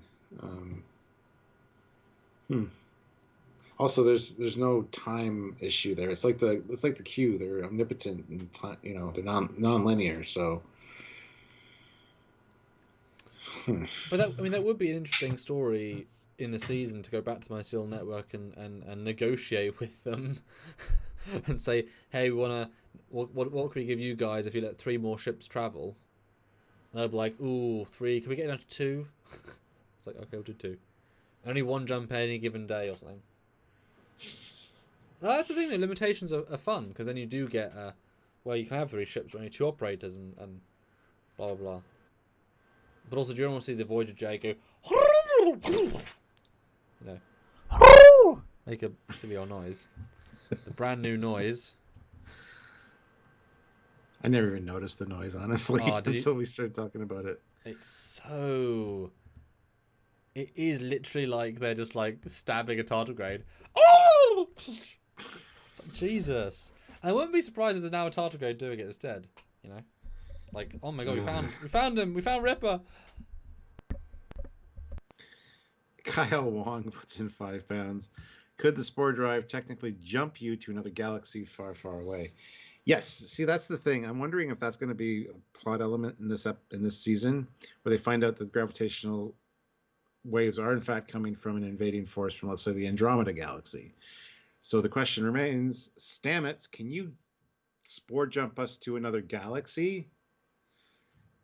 And then it's like, oh shit, maybe? That would be very interesting to see if they could pull that off and do that, because, and then something happens to Stamets, like the second last episode, and they're stuck in the Andromeda galaxy. That'd be kind of neat, actually. That'd be very neat. Well, I'd love to see it, because especially if, so they've created a new status quo quite effectively, right?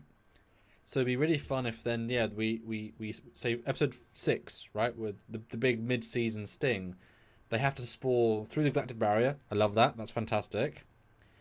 And they go to another galaxy, and it puts them to another coma, like we saw in season 1, I guess. and it's like way worse. And even in book, like he can't. He's not either. He's not there, or he's injured. He can't connect with it. And so now they're stuck. The other side of the Galactic barrier, which is already a huge thing to have done, but the Andromedans did it once, so it's in the end of the world.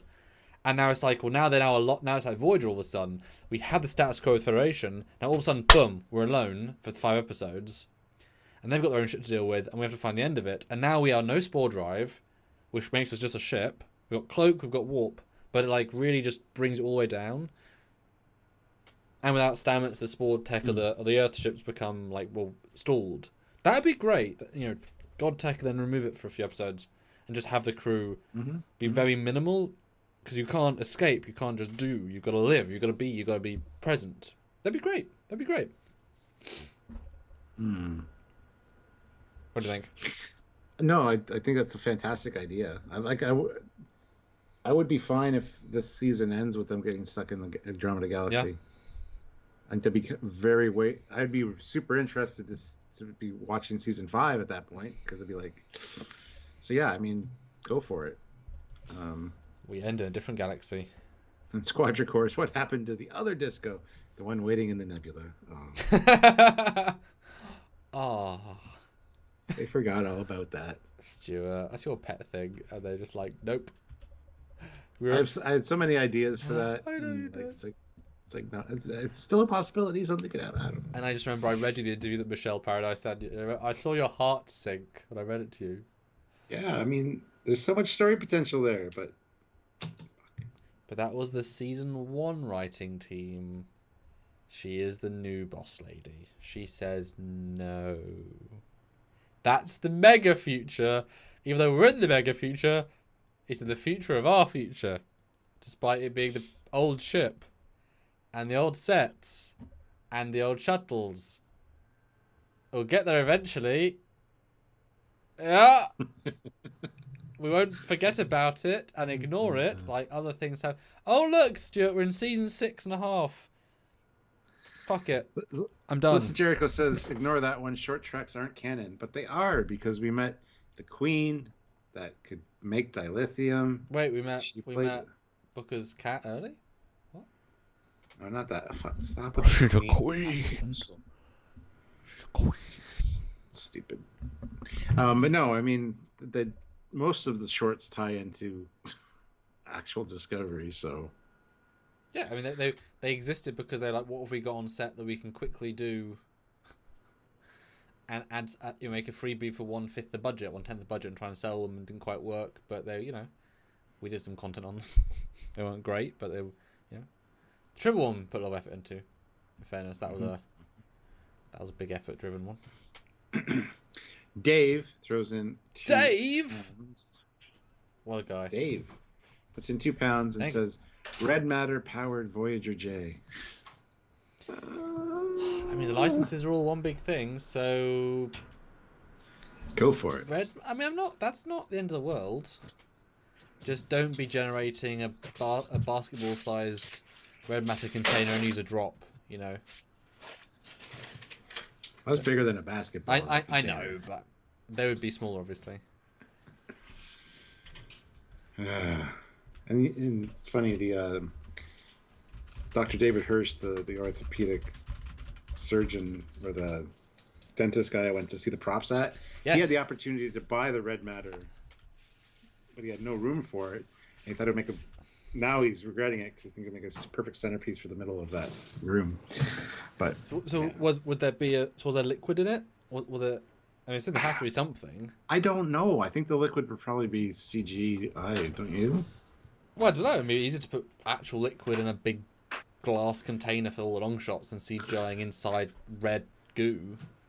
I didn't ask him if he saw it. Like, I would be interested to see what the prop looked like. Well, because otherwise it wouldn't be interesting. It'd just be a big glass fish jar, fish box, fish ball. Yeah, fish ball. I'd fill it full of Kool-Aid. Oh, yeah.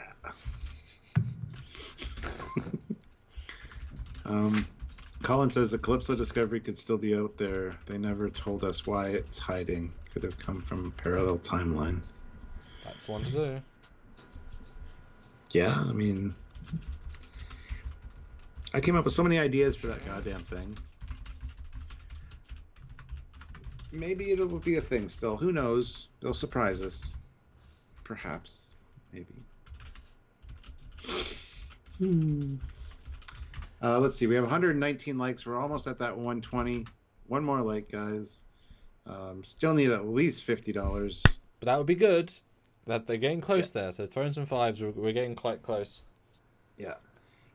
Dave currently has the last super chat slot, but anybody else want it? Let's a couple fives. Just let us know. Anything else you'd like us to talk about with this post-burn Federation discussion? Let us know. No, it was. But well, let's go back for a second. I'm interested if they. Do you think the Federation / Starfleet was still technically under martial law? Because she's a new president. I don't know why necessarily commission a new president with no experience, like no presidential experience, when they finally have stuff back yet. And Vance didn't feel like he was reporting to anybody. So is this there hasn't been a president in 60 years vibe? Because they said new and it felt new, and you think.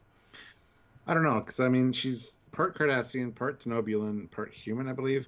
So who knows where she came from? Maybe she was in line to be president.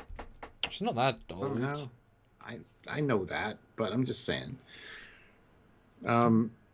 We need a backstory for her. We need to know where she's from, and I'm sure we're not going to get that right away because they are making her kind of an interesting, like, mysterious character. And actually, I could see her and Cronenberg having scenes, just the two of them, and be like, "What the hell did they know?" Yes. Like he walks in, says, "Madam President," and says something in her ear, and she's like, "Yes, Cronenberg, do that." And we're like, "That was his entire scene? God damn, I'm intrigued." That was it. Oh my god. And then like episode 8, you cut back to what he said. It's like, whisper, whisper, whisper. Yes, Cronenberg. Everyone's like, oh, secrets. It's like, aha, I played you fools. Oh, let's see. Jason O says, okay, I figured out a way, how to make the short trek work. Oh. They have to abandon Discovery, but they take all of the programmable matter, I assume, with them. Or use it to transform a shuttle or something, so Disco is just there. So you think all the refit is programmable matter? I think there's more to it than that.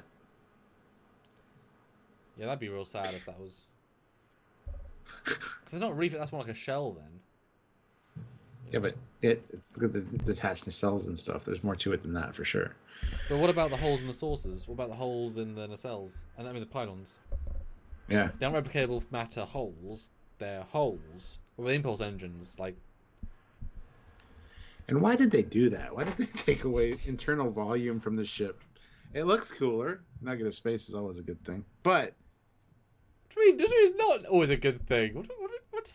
I thought that was sarcasm. I know it. But you said that was so genuine. That was so genuine, Stuart. My goodness. Just that's what the future engineers said. Just saying. Okay.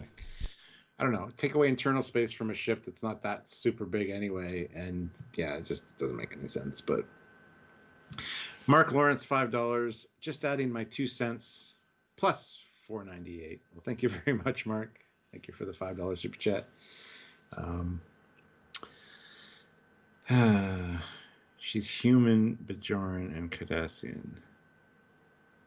I haven't heard that she's Bajoran. I've heard she's Cardassian, Denobulan, and human. Why is the president deciding who captains a ship? That was never a thing before. Yeah, but you got to remember they're just starting to rebuild the Federation at this point. So it should be a Starfleet thing for sure. But maybe they're trying to, maybe they're spread a little thin. Who knows? Plus, maybe it's one of her pet projects for the new Starfleet. I don't know.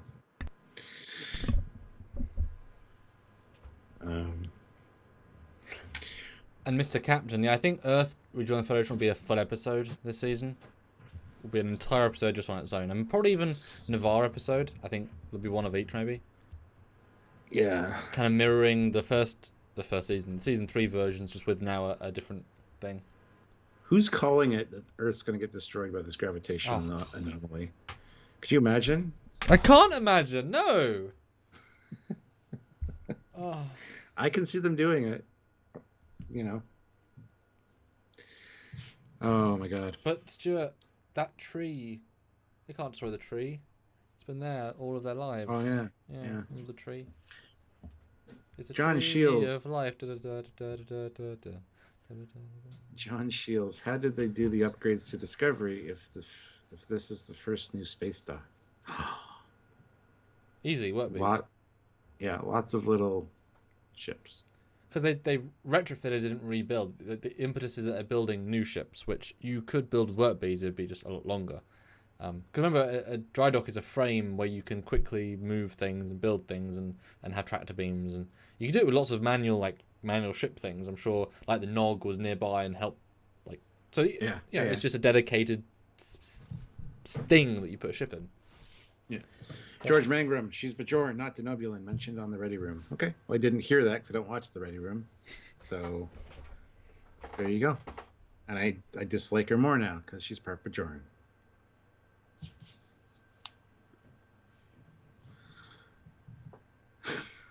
That's speciesist. I know, but I hate the Bajorans. No, you don't. Yes, I do. You hate certain Bajorans. I hate they're No, all whiny.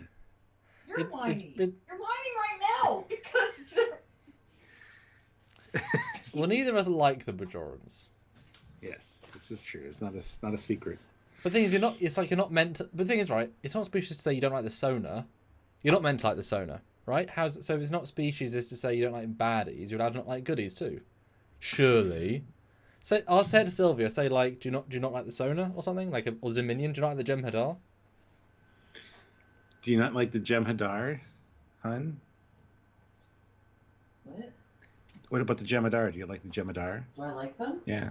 Well, for a bioengineered clonable killing, force, yeah, they're pretty handy to have around. But I mean, you're not supposed to really like them, so I mean, it's not speciesist to dislike them. That's not a really good argument, Samuel. It Because is. they don't have a choice. not. They're kind of like, Jem'Hadar. I said the genetic Sona build first. I mean, there's more dickheads. White. There are lots of Yeah, that I wouldn't go with. That's a bad example. there are lots of aliens. That was an example of straight baddies. Yeah. Oliver Laffery Farag, £5. That's a great name. You think Voyager is the new flagship? Yeah, I'm kind of getting that vibe. I really am, because they're pushing the Voyager on us quite a bit. So You know what? I think it is because the Enterprise got destroyed and it took up the mantle. That's what I would say. yeah, I'd buy it. Nice. Maybe that's why it has the J designation, because Enterprise J got destroyed, and they're like, "Wow, we're just gonna make Voyager. Just carry that flagship thing over there. Just put the J on Voyager." Would that be interesting if the last Enterprise was the J? That would be cool, actually. I kind of like that. Might be interesting. Ugly ship, but shame that it had to end that way. Yeah. Because I know we didn't like the Klingons hadn't been talked to for 100 years and discover that retcon, but that's like 600 years though. I think Mr. Captain 93 might be drunk or something. Because he says, "I want everyone to take a minute to picture Captain Foley at a Betazoid wedding." I know what that looks like. It's fucking marvelous, isn't it? Oh, the heavens open up. And the doves come down and sing their praises at this marvel, this creation of God that is so godlike itself. And a whole flock of doves they all have a place to perch. It's fucking great. Now we're getting a little delusional. Wow, this went off the rails quickly. It went off. Samuel, take it went over. off your rail quickly. Oh, there we go. Guys, we are $15 away from our minimum, so we'd love 20, and that is right there. That's right there. Plus that super chat slot. Who wants it? Right now, Oliver has it, but I know somebody out there wants to snipe. I do. And Lou says, I had the same thought as to why they made the president a Cardassian, so you'd automatically distrust her. See, I think it's the opposite. I think you automatically think she must be brilliant because she's a Cardassian that earned her, the idea of Worf, you trust Worf on the bridge because he's obviously a special source to get there. So actually, I trust her more because she got there. Does that make sense? Yes. Yeah. Yes, it does. Yeah. Once you have the enemy, in a weird kind of way, not explained very well. Yeah. Yes. Well, it's the same thing. You don't well, the '60s people didn't distrust Chekhov because he was Russian in the helm. You thought, oh wow. Yeah. Freaking awesome. How the Federation is advanced in the future to accept these commies. Yeah. Yeah. So it's exactly right. It's a great thing to do. And it's like, as I've said, I always say, don't just keep inventing races. Use existent ones. And not going to change your personality too much, but it's still a fun bonus addition. Yep. It's great. Paul Graham. Hey, Paul, how's it going? $20. Thank you so much. That was awesome. Boom. I'm surprised the crew was able to learn and gain mastery over 700 years of technical advancement in a few months. Wow. I'm very sad for Booker's people. I cried for nephew. Our new website's up. It's KeplerRecapture.com. Oh. Check it out, guys. Yeah. That's cool. I trusted Worf because he was in charge of the weapons. He wasn't, though. Not in season 1. He was just background dressing at that point. Wave. But I also don't think saying they had mastery, I think is a slight over exaggeration, because they don't use the new control interfaces very much, so they're just using their old systems, their old LCARs in their old positions. Warp is warp, weapons phasers. They're just stronger power, but obviously the readings are going to be rebalanced to say what phase of power 10 is for their system, so they'll still understand it. They know how to use a Spore drive. The work beads are the same, the dots are the same, they had dots previously, so there's actually nothing new in the ship. Now, yes, this works well for like Stamets and engineers who are just like, how does it work? But obviously Adira has been quite useful already, so I wouldn't say there's much new technology in that context. The cloak is, I guess, a new thing, but that's just a on, off, you know. Yeah. So I do love the idea of when they break shit, they just can't fix it, because it's like, And the fact that Tilly said, I understand it, but it'll take me a long time, that's a good caveat. Hopefully we'll see more of that. But there isn't really anything new we've seen it do. Like, even Replica or Matter, they've not done anything with it. Like... Yeah. So... Remember they made the joystick so you could control the ship and have it configured any way you want, and they just haven't used that since that. Yeah. Discovery does that a lot. It's like, hey, look at this thing. Let's never talk about it again. Because it cost money, and it's like, yeah, it did. You gained nothing from this. It's Remember like that Spore planet we made so we could power this or Spore to jump the ship? Yeah.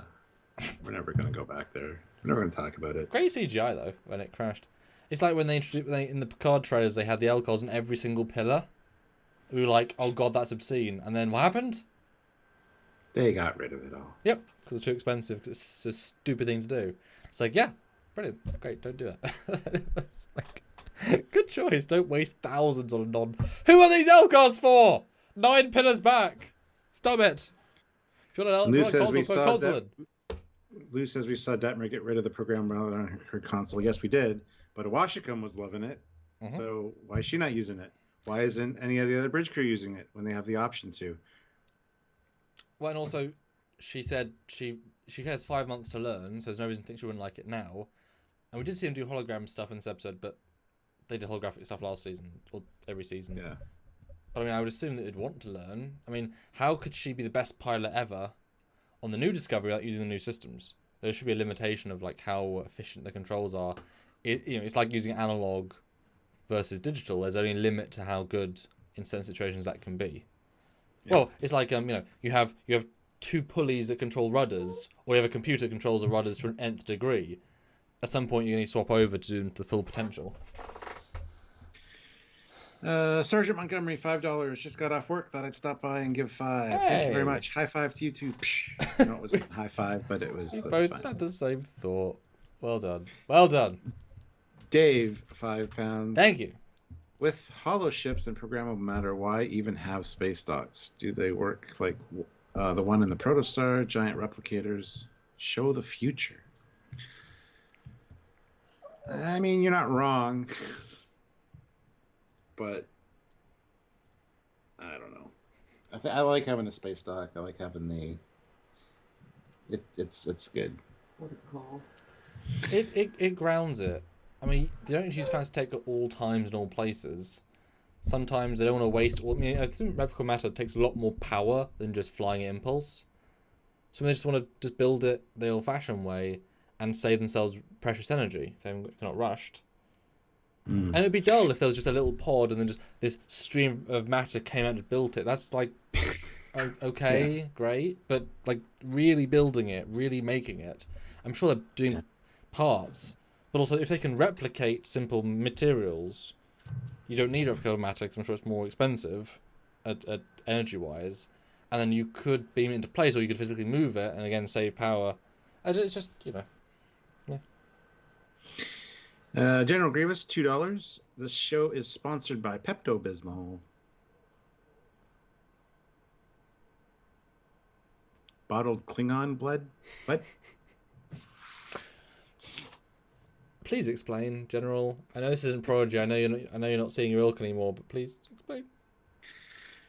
Colin says, imagine if they go back to the Spore planet after 900 years, and it's the spores that have evolved, and they're behind the new anomaly.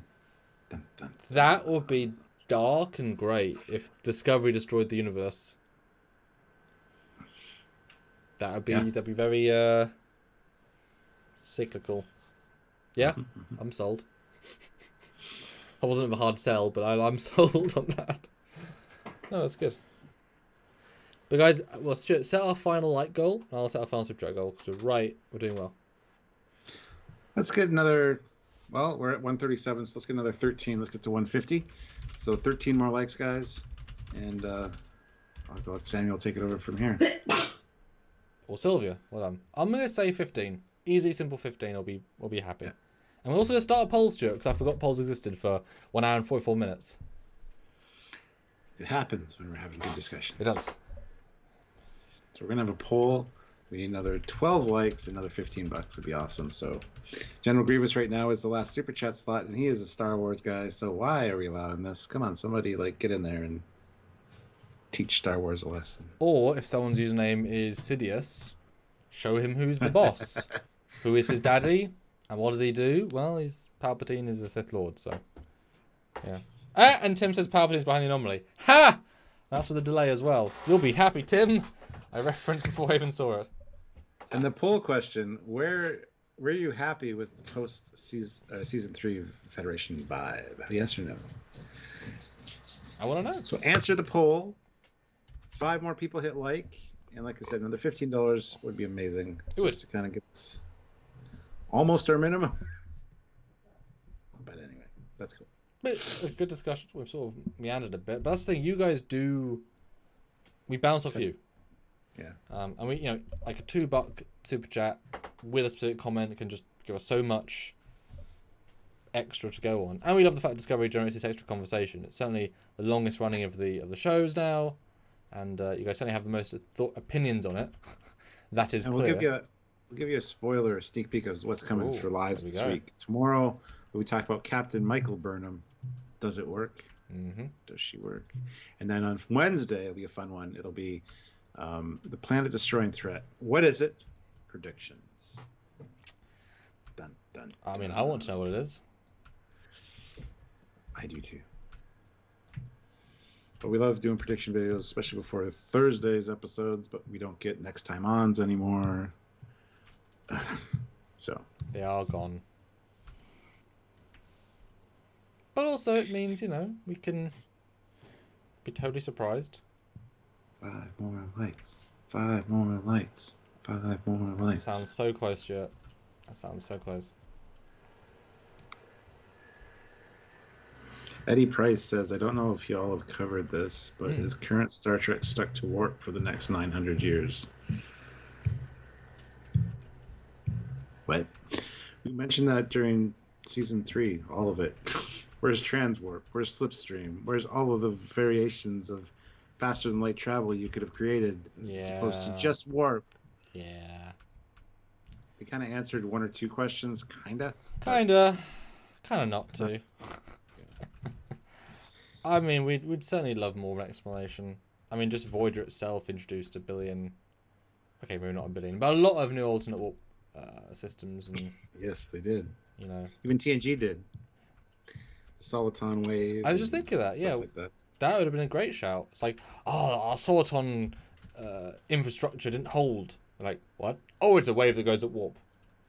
Oh, wow, okay. And it's like, that's cool.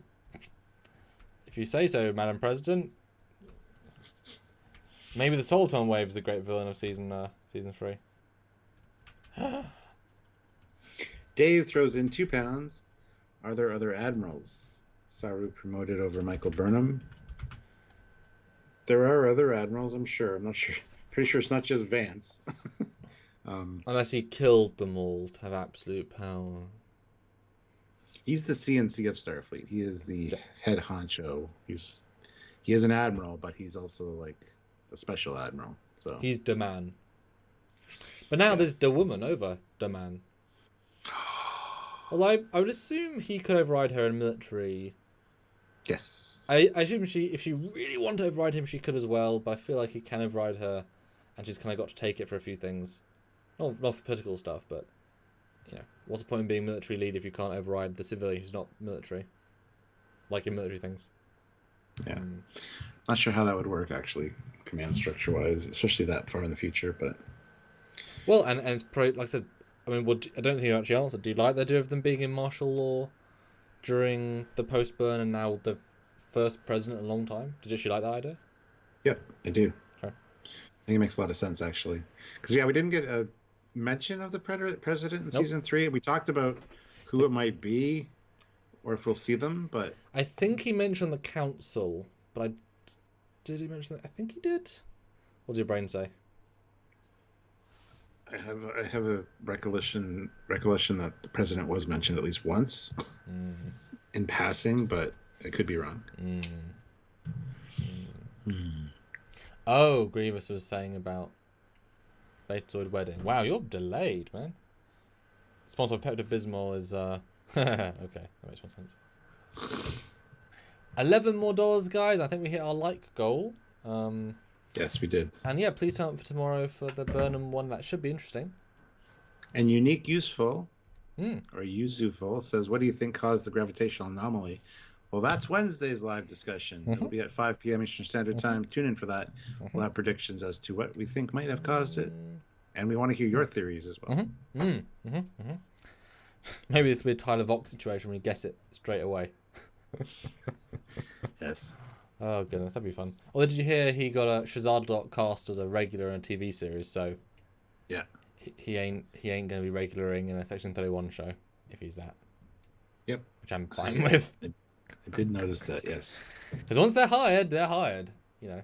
Like with this, not Bryce. Yeah, Bryce. Bryce? He's doing on the show, so is it like, he should have been there, but he's not. Yeah, Bryce.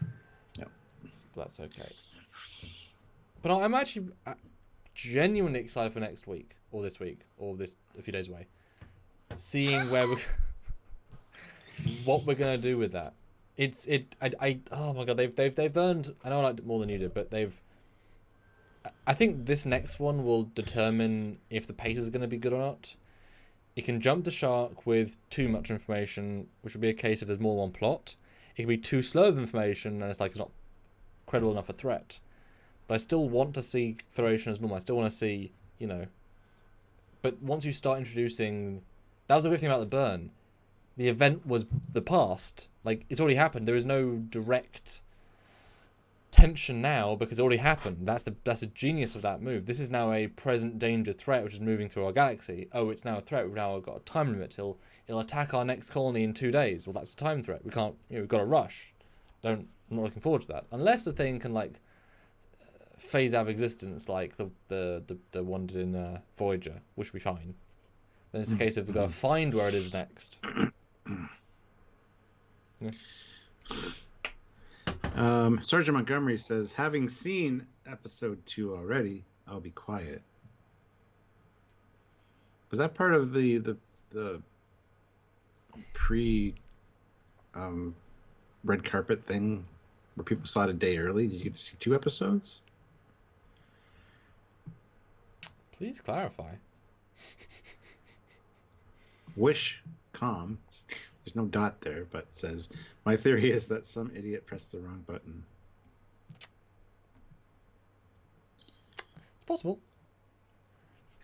Whatever it is, it'll be something underwhelming. I mean, I'd rather underwhelming than, super annoying, barely linking me. Uh-huh. Well, guys, Dave has currently lost super chat slot, so anybody got a $10 super chat? 10 would be awesome. So right there, guys. But it's been good. It's been a fun discussion. Oh. Yeah, they let them view 2 episodes. So yeah, you guys who got early access saw 2 episodes. George Mangrum also saw it.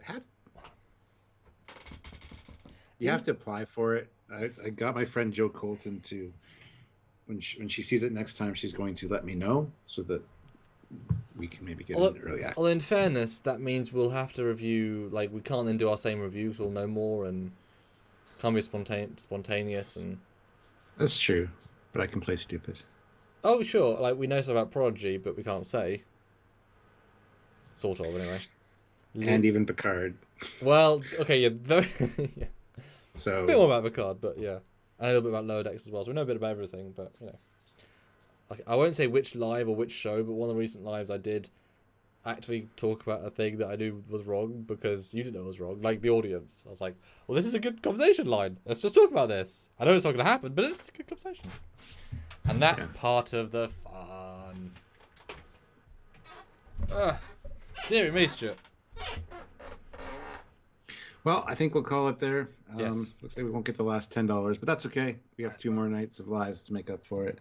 Yes. So join us for those discussions as well. And we love seeing you guys. Do go back and watch today's dedicated video on the 3189 Archer class space station first look. So we're doing fantastic views. And of course, the weekend's videos of Protostar Drive revealed, Prodigy, and Klingon Bird of Prey exterior from Prodigy, the final episode of this batch. So that is definitely worth watching, guys. You'll truly appreciate the detail level that the team put in. So do go back and watch that. But do go in and watch. Please do watch our sub-videos this week because we've got some good stuff with good Trekyards themes and topics and discussions and renders and blah, blah, blah. You know what we do here. And I'm pretty pleased with all the stuff we did this week. So tune in if you want. I guess we'll see them, all you amazing people, tomorrow. Oh, no, wait. The poll. Were you happy with a post-Station 31? Nope. Series 3 Federation vibes. It's so close, though. 72% yes, 28% no, which is a great result. So... good job. And on that note, thank you for voting, guys. And we will catch you guys tomorrow. Until then, he's Commander Captain. He's Captain Foley.